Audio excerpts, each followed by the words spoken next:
all. My name is Diana Razalis. I'm the research lead for VibeLab, and on behalf of UN Habitat, Habitat Norway, VibeLab, and UCLG, I'm very glad to welcome you all to a public kickoff session for a series that will be taking place over this coming year, the Neighborhoods for All, Safer Cities Global Peer Review Process.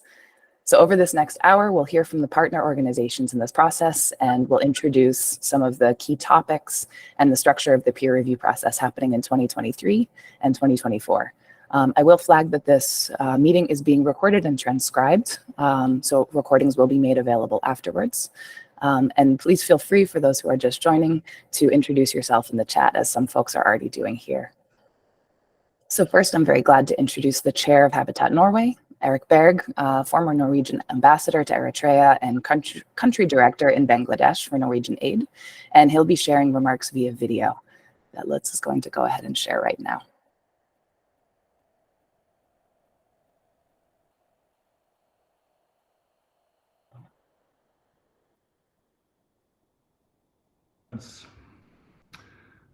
It's an honor and pleasure as chairman of Habitat Norway, an advocacy and information association focusing on global urban sustainable development, to welcome you all to this introductory launch of the peer review Safer Neighborhoods for All. Partnering UN Habitat with VibeLab as technical advisor, we aim at facilitating a process involving cities and civil society players on every continent.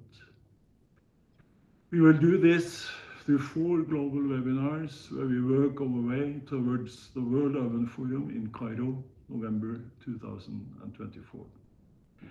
Here, the good policies and better practices for future safer cities that we have identified in the process will be further discussed, summed up, distilled, and disseminated. Our perspectives will nothing less be inclusion, accessibility, diversity of use, participation, cohesion, representation, mobility, public space, neighborhood planning, affordability, and equality.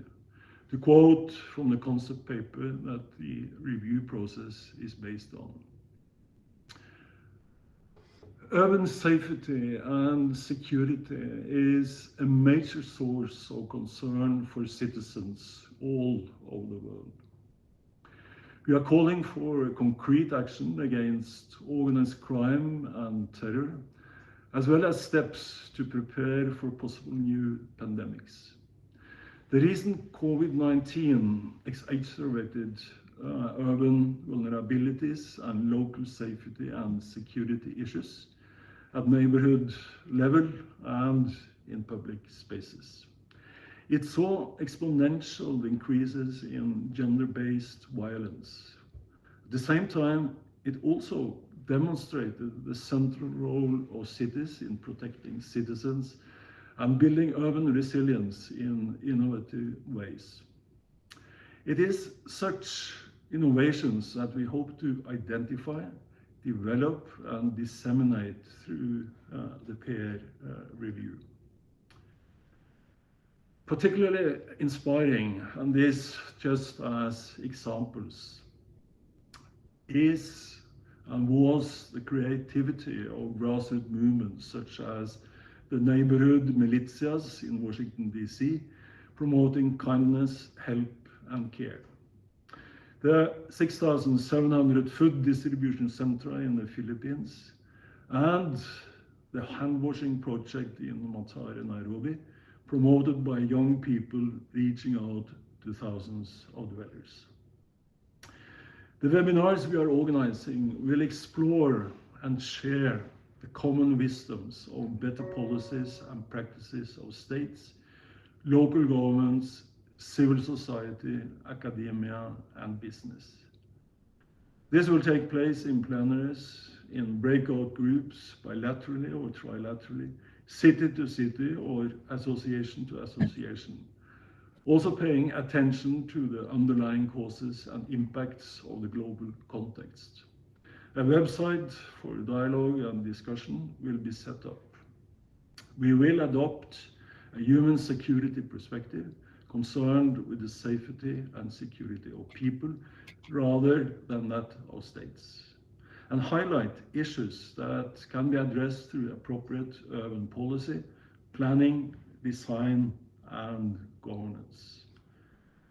Former New York Mayor Michael Bloomberg once underscored that city authorities constitute the governance level closest to citizens. Whereas national government talks, he claimed, city authorities and civil society act, serving the people. Innovative action is also what Habitat Norway, with our partners, hope to promote through this peer review process. Thank you very much for your attention. Erik, thank you so much. I'd now like to introduce Elkin Velasquez, Director of the UN Habitat Regional Office for Latin America and the Caribbean, who will also be sharing a brief welcome from UN Habitat via video.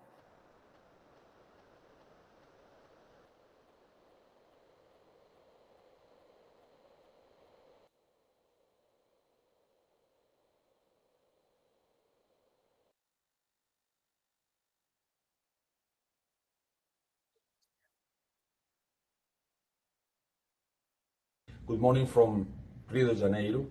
Good morning to this webinar on the city-to-city peer review for the global guidelines on safer cities. From UN Habitat, we are very proud that this process is advancing. We are very grateful of our partner institutions, Habitat Norway, UCLG, VibeLab in Germany. Thank you for joining this important process for the Global South, I think also for the Global North. Safety and security continues to be one of the main areas of demand from citizenship to local authorities to national governments. Quality of life, achievement of cities for all, achievements of the, as we call it in Latin America and the Caribbean, the right to the city depends very strongly on the feeling of citizens about security. A life without fear is one of the key points of local development. Through this process that started in 2019 when the UN Habitat governance bodies delivered the global guidelines on safer cities, the orientation towards getting these important guidelines for cities, building on the innovation, on the experiences of different cities, we are globally advancing towards supporting local governments, supporting local communities to achieve this important goal, which is also part, in a way, of the one of the SDGs, and that is central to the new urban agenda.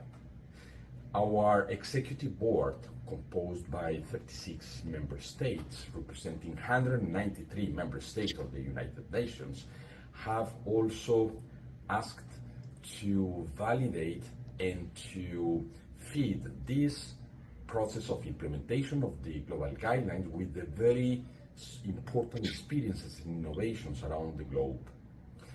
The city-to-city peer review is about that. It's about identifying the good practices. It's about sharing the expertise and the experiences developed by local governments, by communities in making their neighborhoods and their communities safer. We started today this process. I want to thank all our partners for their engagement and their partnerships. I want to thank particularly our team in UN Habitat led by Juma Assiago. I want also to thank all the cities that will be part of this exciting and important process for the world. I want to thank today particularly the representative from the city of Medellin that is going to share the good experiences of that city. I wish a very fruitful discussion today and a very successful process moving forward on getting the experiences, the innovations from all cities around the world towards enriching our global guidelines for safer cities through the peer review process city to city. I thank you. Wonderful. Thank you so much. And rounding out our opening remarks, I'd like to now welcome Pablo Fernandez Marmisol, UCLG's Head of Partnerships, speaking to us here. Thank you very much, Diana, and hi everyone connecting online. On behalf of United Cities and Local Governments, on behalf of our Secretary General, Emilia Saiz, I would like to thank UN Habitat and partners for making UCLG and the organized constituency of local and regional governments part of this process. For us, it is very relevant in many ways that we are doing this. One, it is because we are bringing SDG 11 back to the agenda, because it is recalling that prevention policies and safer cities are key and the flagship program to achieve SDG 11. And if we understand SDG 11 and the new urban agenda as an accelerator of the whole agenda, this helps us both build a case and learn around the SDG 11. The second reason why this is relevant for UCLG, it is because from UN Habitat, we are bringing a whole United Nations agenda.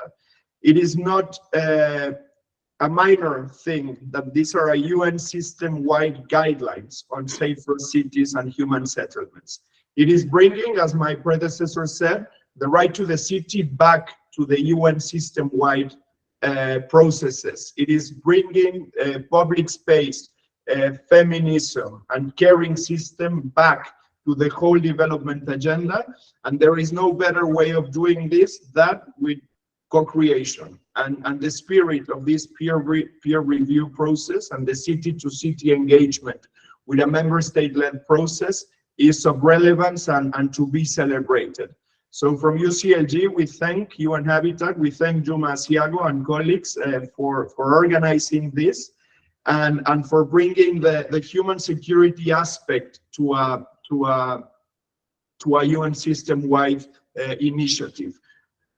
From UCLG, we are trying to put all our efforts in between summit. As you know, we are coming from the SDG summit in September, where news were not the best as we can. SDGs are not on track, and we have to head 2030 with a speed and with acceleration. And for us, putting safety, as the ambassador was saying before, which is one of the main concerns of our citizens, putting safety back in the agenda will be crucial. We will take advantage of the Summit of the Future in September in 2024 to bring the right to the city as a public common good, to bring back the sense of the commons and SDG 11 as the local commons.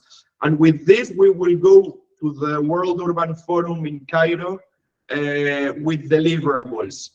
Have in mind this in-between summits and World Urban Forum in process when we do this. Our contributions to the common agenda of the Secretary General have to be integrated, and this is why, as well, during the high-level political forum, we will make the case that safety is strongly related and indissociable with equality. And equality is what will make and will be the added value of the constituency of local and regional governments to the 2030 agenda. Many concepts have been referenced here, but we want to build a case on feminism. Feminism is a new way of going about politics, and bringing the feminist agenda to human security is of relevance to United Cities and local governments. And as Ambassador Berg said before, COVID was a magnifying glass to our local service public provision, and safety was one of the best allies to the health public strategies that were brought by this. My colleague Sara Hoeflich, who is the head of learning from UCLG, will be presenting our methodology later on. just to let you know that for UCLG is of extreme relevance, that we are partnering on this, that it is top in our agenda, and that we will bring this forward later. Thank you very much. Wonderful. Pablo, thank you. At the end of this session, we're going to hear more concretely about the next steps of the peer review process. But first, we're sharing a keynote presentation and a commentary, which will showcase some of the topics and types of case studies that this review process will cover. So I'm very happy to welcome Oscar Santiago Uribe, Executive Director of Medellin's Resilience Office, who'll be speaking about Medellin's city safety policy and practice.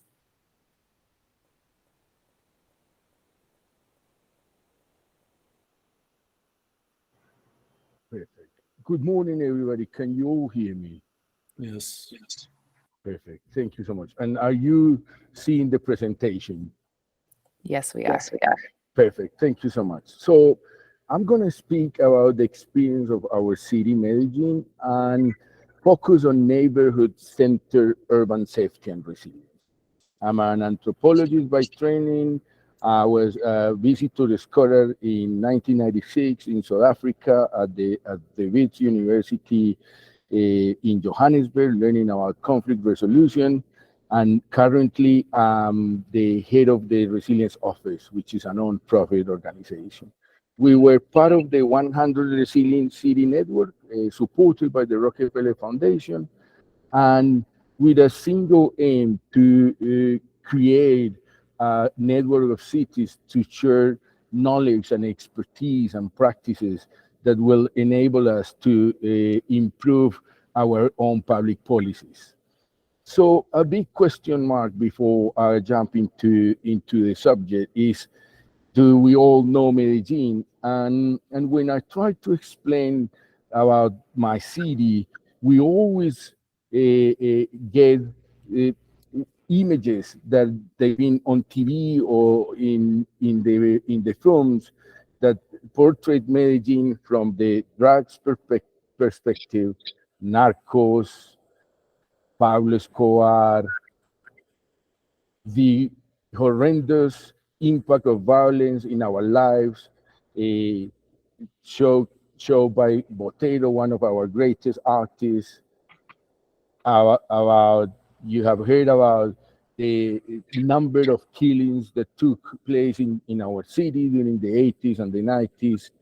Horrendous, violent, and disrupted moments of car bombs and tragedies that took place in our city, and a city with almost 600 victims of the conflict registered in a national system of victims attention unit. Mostly men, youth, women, and entrepreneurs who wanted to build up a life project, and they could not actually fulfill that promise because their lives were taken away from these horrendous violent moments that we live in our city. So what happened that in a city in 1991 that suffered about 6,500 homicides, 30 years down the line, that number went down to almost 5%. And it's been awarded in 2016 one of the greatest urban transformation with the Lee Kuan Yew Prize. It's also awarded the most innovative city of the world in 2019, and it's been also recognized as one of the new and advanced tourist places or cities around the world. But what happened? And when I look in retrospective, all started with a collective neighborhood intelligence. The youngsters of the Medellin at the center of the problem, victims and perpetrators were sick and tired, and they call upon an entire movement of cultural organizations to stand up and declare the state of emergency for the city of Medellin. They actually went to the president and to the Congress asking for that important movement to declare the state of emergency. They got it. They got the attention of national government. The government declared the state of emergency, but more than that, they appointed Maria Emma Mejia as a presidential advisory ministry for peace for the city of Medellin. And Maria Emma installed an interesting approach to violence. What if we citizens, and especially the youth, the community leaders at neighborhood level, could come together in round tables and agree on the future city we wanted to build all together? And yes, for 4 years, in the 238 neighborhoods that we had at that time, Maria Emma was able to sit with the youngsters, with the community leaders, with the entrepreneurs, with the women, to speak about what was needed for our city to embrace a transformation. But 3 single agreements were the center of this dialogue. And a neighborhood civil accord, it was required to recognize that life is the supreme value and it should be respected. And finally, we needed to build we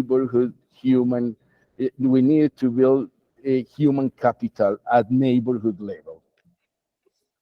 Besides that, Maria Emma was a social communicator, and she installed an amazing program, a TV program, live program called Uplifting My Neighborhood, which showed for the first time in the history of Medellin, neighborhoods in the periphery areas that were never seen by our people. And it showed the reality of our youth who wanted to stand up and say, we don't want to be part of this any longer. And with that, the city started a movement, an entire movement and desire of understanding crime and violence from the neighborhood perspective, from the neighborhood ecosystem, and then understanding the interconnections between crime and violence and the realities at the neighborhood level. But more than that, we recognize the importance of articulation and coordination. Community leaders, neighborhood leaders were not enough to really cope with what we were suffering in terms of violence and social inequalities. So in 1999, 50 people, community leaders, entrepreneurs, students, representatives from AGO and cultural institutions and universities went into a retreatment to discuss what was the way to really move our city forward. If I'm not wrong, I think Elkin Velasquez was part of that group that went to Kirama to discuss how, and after all these dialogues, how can we really push our city forward into an urban cultural transformation? But those dialogues allow us to identify a greater amount of neighborhood leadership, people who wanted to work hard in building and constructing this new city. And they all ended up creating amazing community and civil society organization at the neighborhood level. Corporación Región, Picacho con Futuro, Convivamos, Nuestra Gente, Casacolacho. Just for you to understand, many of those leaders today are high representatives of movements, social movements and institutions in Colombia. The person who was Yesida now, the representative of Picacho con Futuro, today is the leader of Fundación Social, the biggest social enterprise, non-profit organization that work with us. The people who were in Corporación Región were in the Truth and Reconciliation Commission of our nation.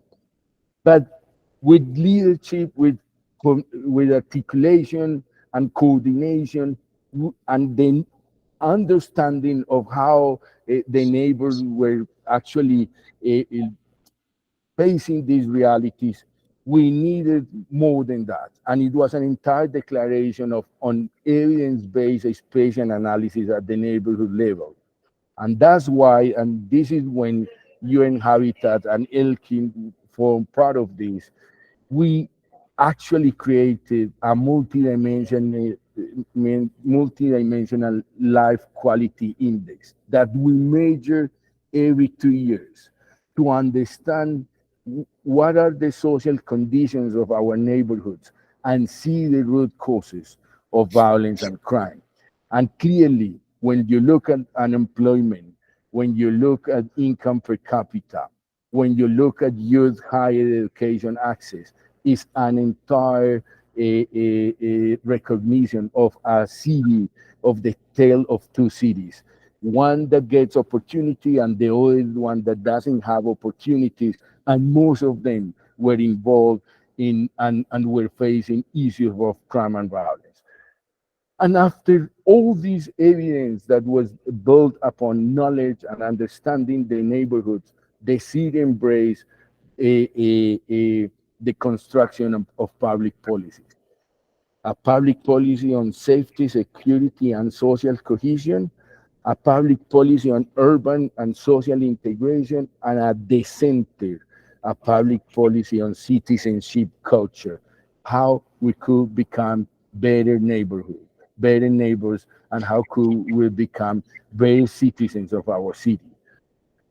We understood that public policy is required to serve at the human scale, at the community scale, and at the city scale. And three principles. When you work, start from the understanding that the only way to transform the past is incrementally and selectively.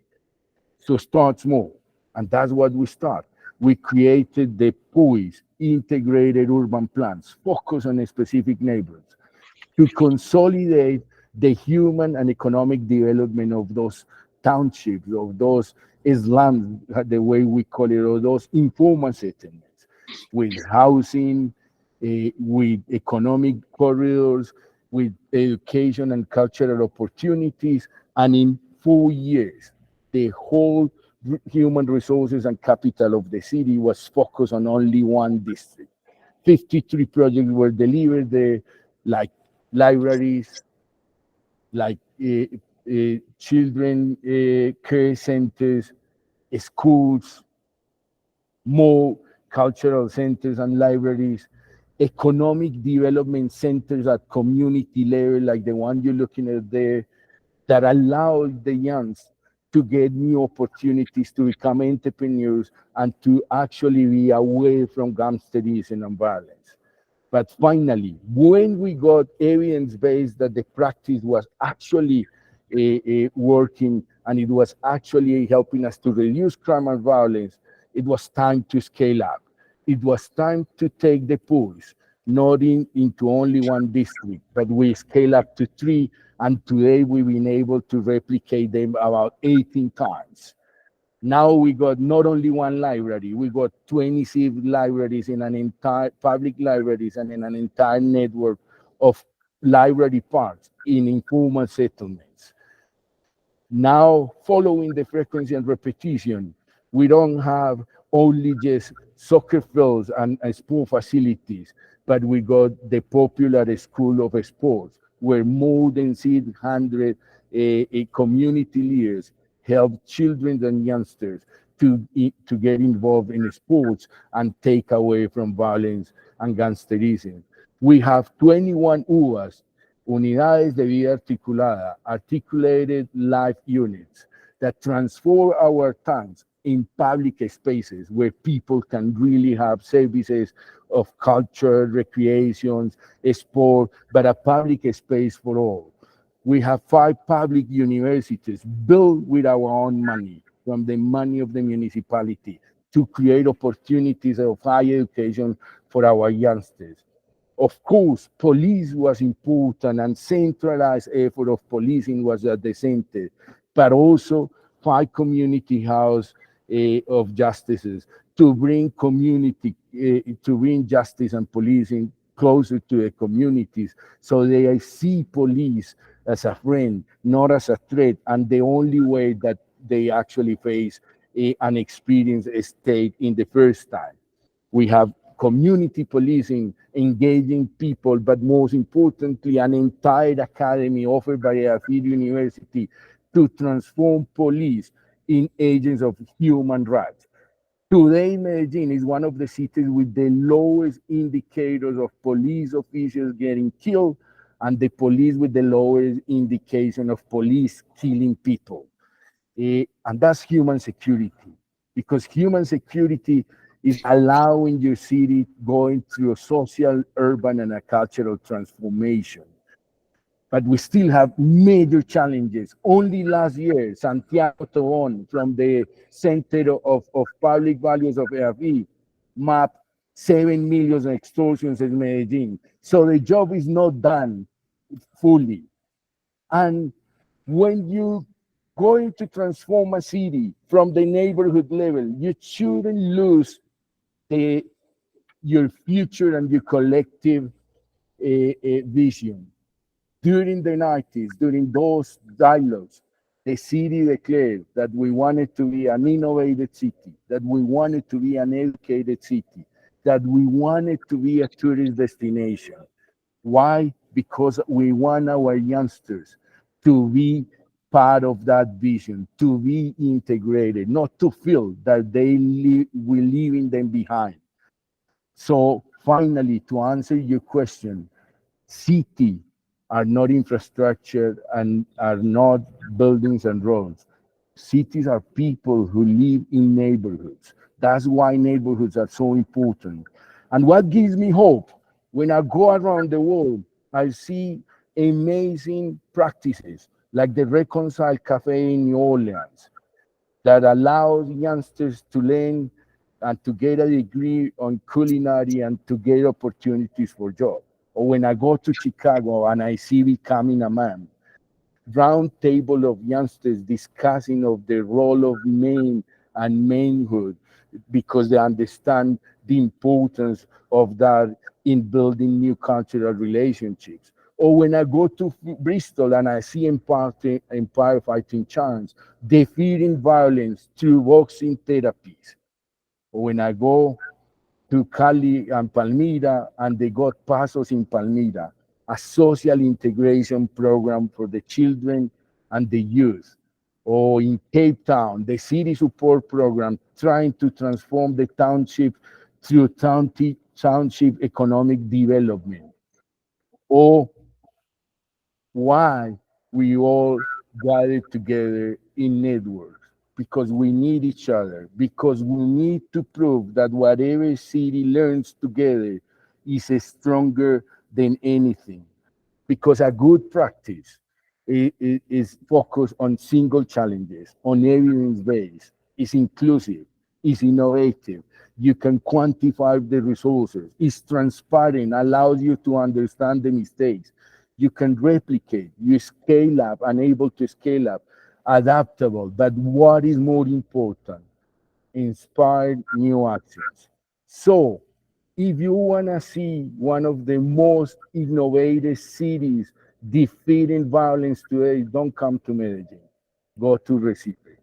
After 43 visits to Colombia and Medellin, they were able to actually uplift our best practices and build Compass, Centers for Peace in Recife, where they allow the kids and youngsters through social inclusion programs, to sport, recreation, political and neighborhood leadership, to co-create a new way of thinking the city.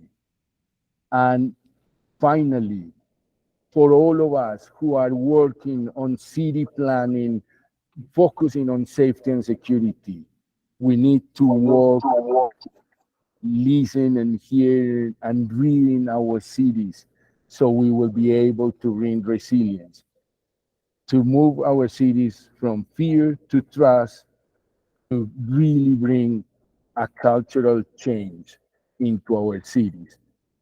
This is a turtle race.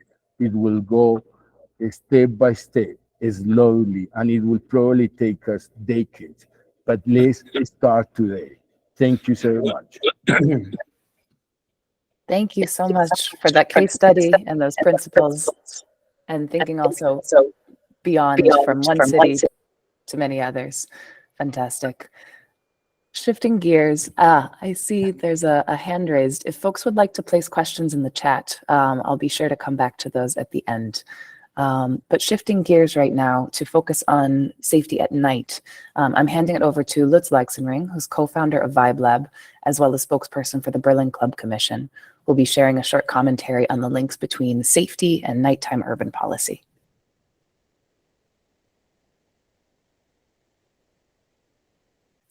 Lutz, you need to unmute.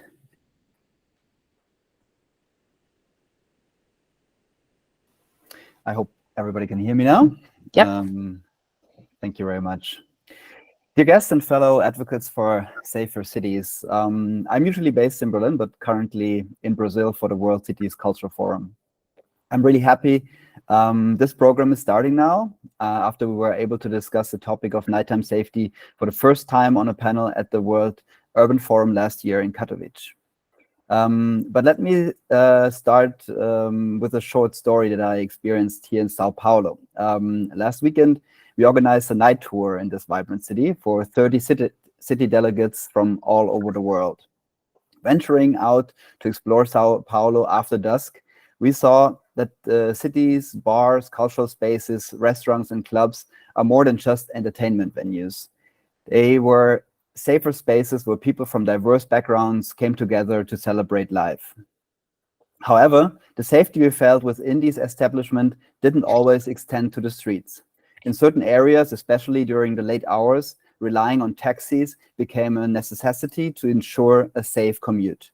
It became evident that the presence of well-lit streets and reliable transportation options were vital components of a city's nighttime governance, as well as well-trained staff in nighttime establishments. This experience illuminated the significance of well-planned nighttime governance policies. The safety people feel within nightlife establishment is a testament to the collaborative efforts of local communities, businesses, and authorities. The nighttime, often seen as a period of rest, is far more than just the pause between days. It is a time where our cities come alive with a different energy as people seek to explore culture, social connections, and leisure. Who knew that one third of the City of London's workforce is operating between 6 p.m. and 6 a.m. However, nighttime is also a time when unique challenges arise, ranging from public safety concerns to ensuring the responsibility use of public spaces. Feeling safe is something very subjective, and we can only make cities safer if we actively involve concerned people, especially women and marginalized groups, in our strategies. Through training staff, employing security measures, and encouraging bystander intervention, cities already have significantly reduced incidents related to alcohol-related nuisances. Projects like the Square Host program, as you can see here on the screen in Amsterdam, is a young group of red-jacketed hosts that tour the famous Rembrandtplein Square at night, chatting to the party crowd, directing tourists and out-of-towners gently, reminding people to follow some rules to have an enjoyable night for everyone. This innovative approach ensures that the city's nightlife flourishes while maintaining order and safety, providing that a balance can be struck. Or the Awareness Academy in Berlin, which supports the development of anti-discriminatory structures, which is actively working for the prevention of violence and exclusion within nightlife. The New York City Safe Nightlife Initiative combines law enforcement efforts with community engagement programs by fostering partnerships between local precincts, nightlife establishments, and community organizations. New York City has made its streets safer at night, serving communities instead of enforcing them. Nighttime governance is not just about controlling the night, it's about nurturing it. Progressive nighttime governance policies are designed to create an environment where people can enjoy the night after dark without fear, fostering a sense of community, belonging, and shared responsibilities. By managing the night effectively, cities can enhance their cultural richness, boost their economies, and most importantly, make their streets safer for everyone. Here on this map, you can see almost 100 nighttime offices worldwide that have been established in the last 5 to 10 years. Involving local communities in nighttime governance is not only enhances the safety, but also creates more vibrant and resilient urban fabric. They are the heart and soul of any city, and their active participation ensures that policies are not just effective, but also reflective of the diverse needs and aspirations of the people who call the city home. Local residents, businesses, and cultural institutions, as you can see here on this slide, have all a stake in nighttime safety, and their collaboration with local authorities can create a holistic approach to urban safety. So VibeLab, which is founded by Erik Milan, the former night mayor of Amsterdam, and myself, who is working since 15 years as a club commissioner in Berlin, we champion the night because the nighttime governance is made for our communities, but we also advocating for them worldwide. To create a cultural vibrancy, you need to have the creative community, but also affordable and accessible space and the right policy framework that ensures safety. More than 100 cities, as I mentioned, followed the Berlin and Amsterdam example and created nighttime offices to advocate for these policies. We are really looking forward to this global peer-to-peer learning program. We already worked since a couple of years with the SDGs framework and focus on 9 out of 17 SDGs. And with this peer-to-peer learning program, we can transform our cities into havens where everyone feels secure and where the night truly belongs to everyone. Thank you very much. Lutz, thank you very much. Finally, I'm glad to introduce Juma Assiago, coordinator of UN Habitat's Safer Cities program, and Sara Hoeflich, UCLG's Director of Learning, who will now be sharing information on the peer review methodology process coming up.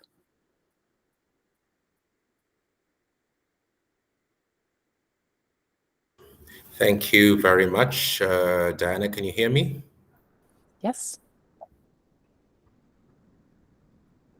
Can you hear me, Diana? Yes, Juma, it's Okay, perfect. very well. Thank you very much to all the participants who have gathered here today for this introductory webinar for the Global Safer Cities Peer Review. Thank you very much to the City of Medellin for having made a brilliant presentation, a keynote startup for this particular process, which is just a recipe for what we expect and we know that cities have, but very much poorly documented. And so amongst the many cities that you are here today, this is really the beginning of a challenge process to try and document better what is our practice as cities and local governments on safety, particularly from the prevention of crime and violence angle. I'm welcoming you to this webinar also as part of the Urban October month, which UN Habitat put in place a few years ago, and basically to give us a moment to reflect on what has worked and what has not worked in the urban sphere.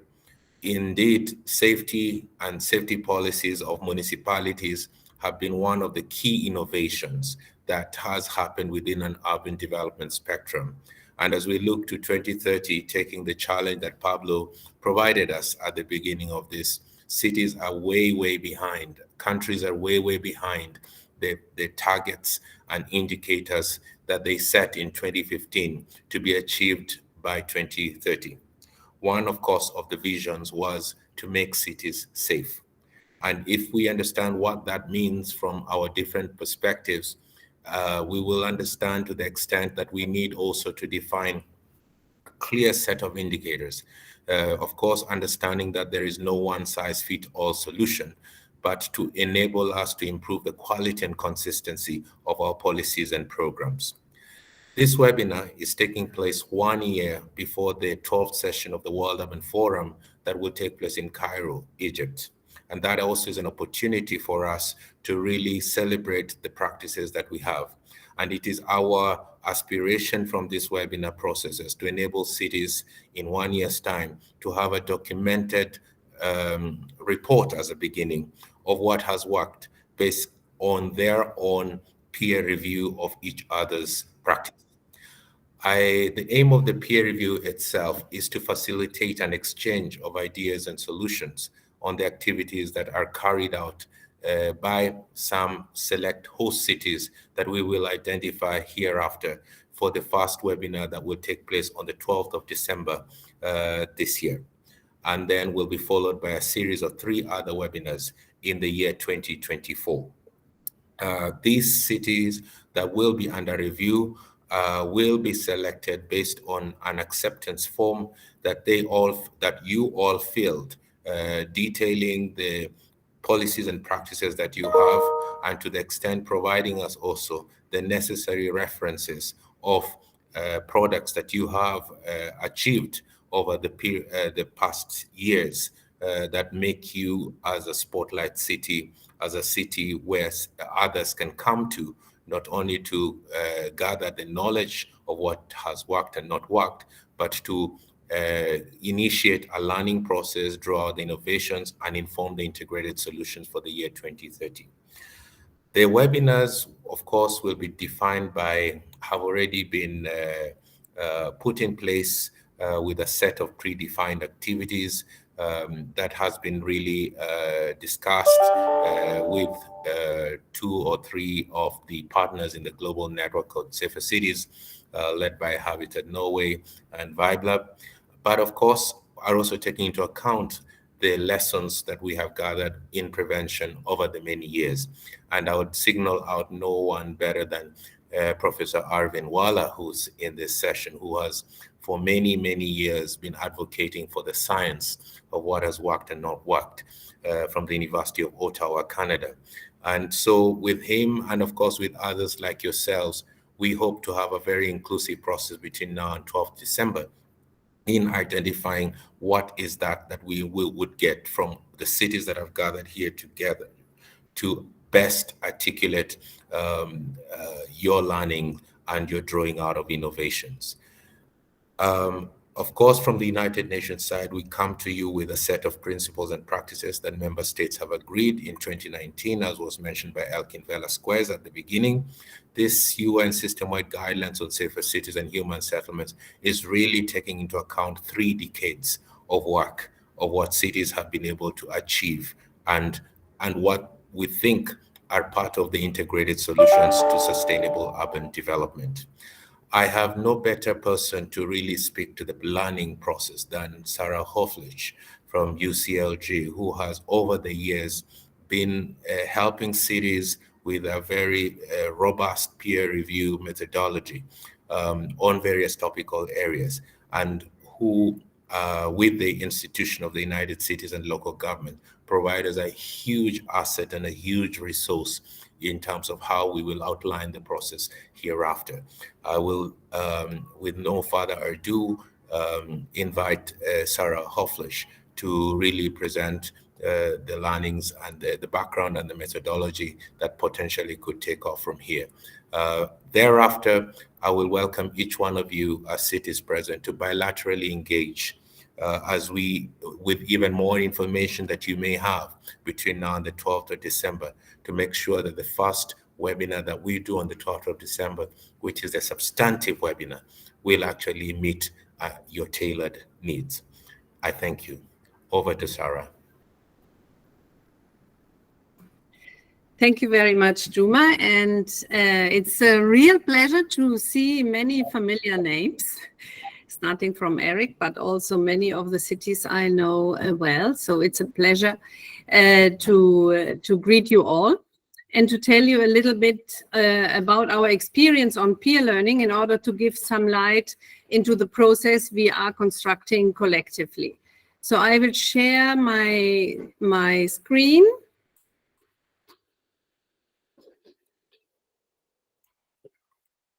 You let me know if you can see it.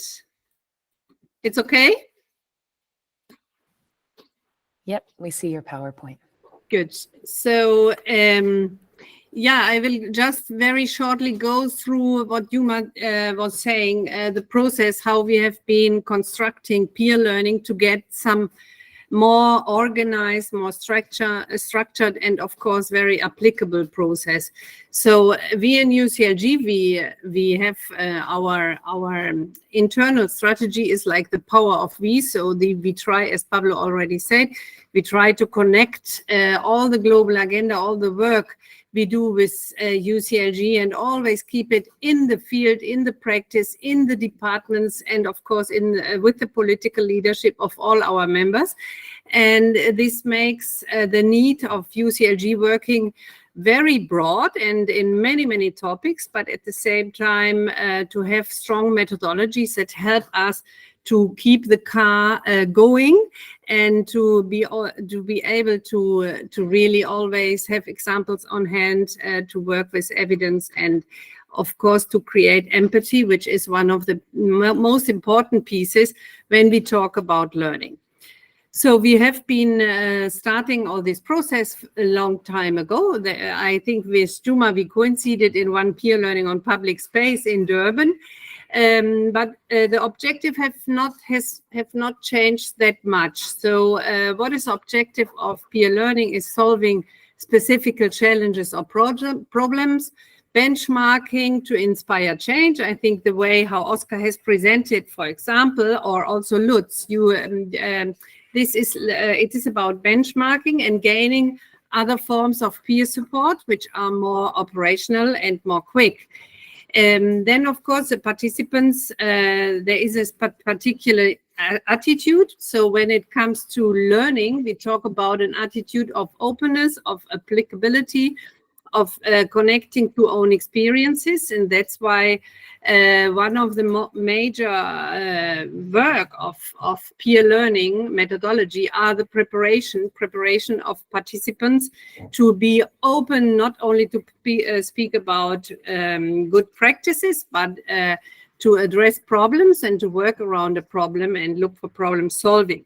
So that's why we have developed many methodology for problem solving, to look into innovation, to look why I need what innovation is. And of course, we connect this to our own processes, for example, in other formats like the fees.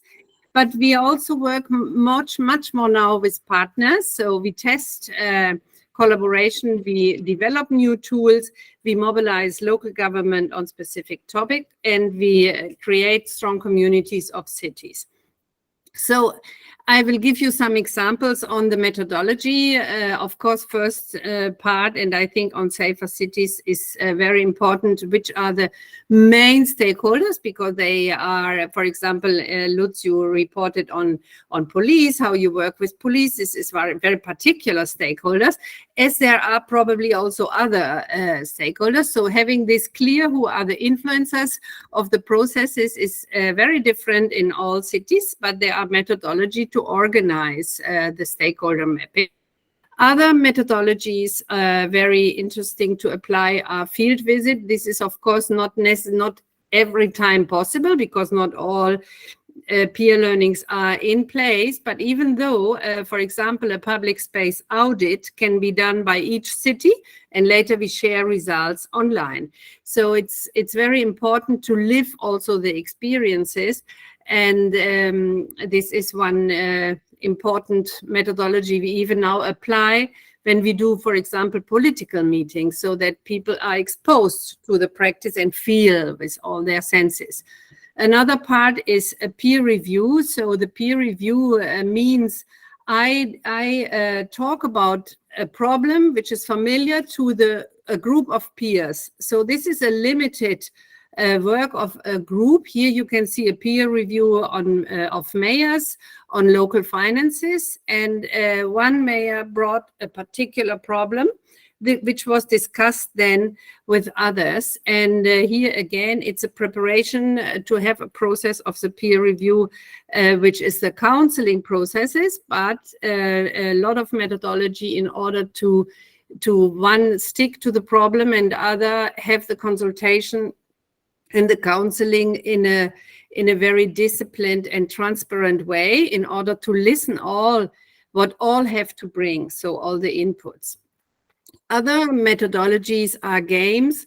Of course, role plays are very important and very easy to design. In case of, for example, violence, we have usually an understanding why violence occurs, and it is a piece of what more has happened. And we know it's not only putting light on a space, it is much more, it's a lot of social work, but to raise awareness, role playing is a very, very effective methodology. The same is gaming, so that we make people think about space. So even if, for example, for police usually use the space, but they don't think about the space, public space, private space, a safe space. So how do we apply the space, and how we, of course, connect with municipal policy making, which most of our learnings relate to municipal competences and to municipal work. So other part is methodology of service demands. So the point, for example, this is a game we developed for migration. Many migrants, they are not yet recognized as citizens, so they are extremely vulnerable, but they need a lot of services. And how can we elaborate and understand the demands that come up when, for example, a city receives a lot of refugees, as maybe tomorrow will happen in Egypt.